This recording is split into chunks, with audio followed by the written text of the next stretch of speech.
Okay, so we kind of know now like how you got into college, how you kind of got into that degree. Take us then from, okay, you now have this agriculture, financial planning degree. Sure. So you have this. Where did you go from there? What did you want to do?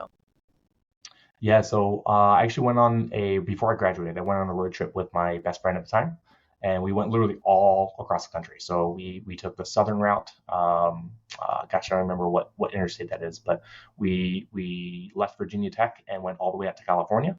And then on our way back, we took a more northern route. So we got to see a lot of different states, a lot of different things, this and that. But one of the places that we stopped was Chicago, and I will say I wasn't exactly the smartest kid in the room, but basically when we came through Chicago, it was summer. We went downtown. It was beautiful. We went down the Miracle Mile, went down to the lake. It was just an idyllic day, right? Never mind that I had no idea or conception. I had no family, had no friends, stuff like that, or no support structure Mm-hmm. here in Chicago. But I said I want to live in Chicago. Mm-hmm. Never experienced winters here, never stuff like that. Yeah. But it's one of those things that I made a decision. That's where I wanted to go. Mm-hmm. So the firm that I got an internship with that following summer is was actually the same firm that I worked for a number of years. And then I left and started my own firm for a couple of years before merging it into FDS. Mm-hmm. Then there was just a point where you're kind of like, you know what? I want to be able to help, clients that I want to help. And then you started your firm, or was, kind of just that transition? Yeah, I mean it's multifaceted. Just recognize a lot of different things. I was like, I don't know that this is the best long term spot for Mm-hmm. me. And I said, okay, if I'm going to do this, I need to start at a certain point. Mm-hmm. And so yeah, I decided I'm going to go out and start my own firm. And that was 2017 is when I did that. So Okay. So you launched your own firm, and now I'm sure that was easy, enjoyable. Walk us through that process, what you learned.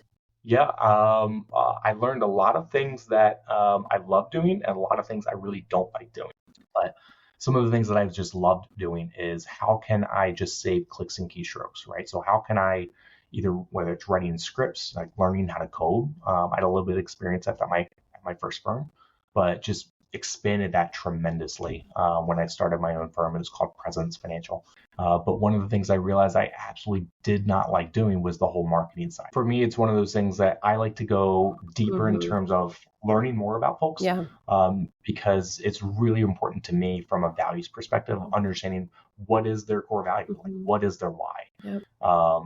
I ask my sons this. One's 2, so it's almost 3, so he doesn't quite understand it. But my older one, I ask him, okay, what is the why, right? You want to do this, you want this toy, or you want to watch this movie, or you want to do this activity, whatever it is. Okay, tell me the why. And the whole reason I'm starting that now is because I genuinely feel once you understand what your why is in doing that, and not just the service level, right? We're talking a Mm-hmm. couple levels down. But once you understand what your why is, now you actually get to the core of, okay, well, your why is where eventually, it's going to drive your decision. Mm-hmm. Where are you going to go from not understanding your why? Mm-hmm. And once you know where you want to go, then, to me, it does kind of come into the focus of, okay, am I doing something that's going to get me there, or is that going to be a distraction, or is that actually going to get me further away? Mm-hmm. Um, Recognizing that sometimes the distractions are needed because Mm-hmm. if we keep laser focused the whole time, it's exhausting. Yeah. And I think a lot of times when you know what others care about, you know what you care about, it actually makes it very easy to kind of say, okay, then let's do that. And you're connecting and you're saying, well, ultimately I'm helping you because I care about what you care about and I want to help you accomplish that. So if we're talking about living more, giving more, we're trying to encourage that. And so, sitting on an hour-long phone call with Schwab or something like that could be trying, but if you care, that like you're going to do whatever you need to do to help them. Exactly. So I think that's really important and really, yeah, huge. But I love that you're asking the boys about that because I think sometimes, even as adults, I think sometimes it's like, well, why do you want that? Or why did you choose that? I think people know why. They know their why if they think about it, but I think sometimes they don't think about it or they don't realize it until they're asked. And so they just kind of do it. But I think once you start to ask the why, it actually helps other people kind of look inside themselves and to kind of say, Mhm. oh, well, this is why, and start to learn. It helps you learn about yourself too. Like, oh, this is what's driving some of these decisions.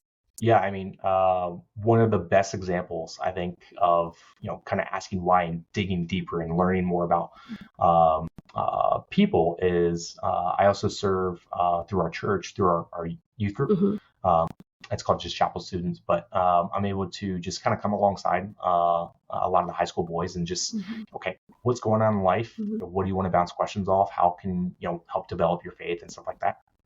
And it's not uncommon that one of the guys will, hey, can I have a quick conversation of this and that? And for whatever the reason would be or whatnot, I really consistently ask, goes, okay, why are you doing this? What's the purpose? What's the Hmm. drive? What is this?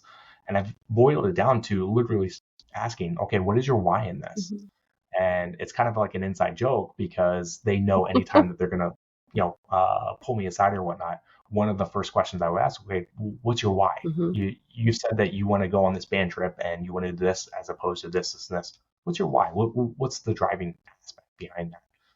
I think the focus is, hey, you're getting to the spot you want to be, Hmm. but you're also getting held accountable to it too. Yeah. Sometimes as humans, we just do things because other people do them when it's actually against or kind of contradictory to what we actually value or are passionate about. And so, in a sense, we're saying, like, we want you to have permission to be you, to love what you love, to love doing what you're doing. And if that means traveling, if that means babysitting your grandkids and, retiring and doing those things, great. If that means, retiring from your current job and going to teach in a school because you care about kids, like, we want you to have permission to do that.